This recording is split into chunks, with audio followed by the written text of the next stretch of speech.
கற்பாரி ராமபிரானையல்லால் மற்றும் கற்பரோ புற்பாபுதலா புல்லெரும்பாதி ஒன்றொன்றியே நற்பால் அயோத்தியில் வாழும் சராசரம் முற்றவும் நற்பாலுக்குய்த்தனன் நான் முகனாறு பெற்ற நாட்டுடே என்று சுவாமி நம்மாழ்வாரால் மிகவும் போற்றிக் கொண்டாடப்பட்ட ஹிரண்ய கர்ப்ப சீதாராமமூர்த்தியின் திருச்சாள கிராமம் அற்புதமான உருண்டையான கருநீலமான தோற்றத்துடனும் வில் பாணரேகை முதலியவற்றுடனும் உன்னதமாக அழகாக காட்சி தரும் எம்பெருமான்.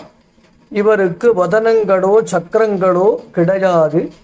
தன்னுடைய திருமேனியில் வில்லையும் அம்பையும் தாங்கிக் கொண்டு உருண்டையாக நமக்கு சேவை சாதிக்கும் ஹிரண்ய கர்ப்ப சீதாராமனை சேவித்து எங்கும் திருவருள் பெறுவோமாக.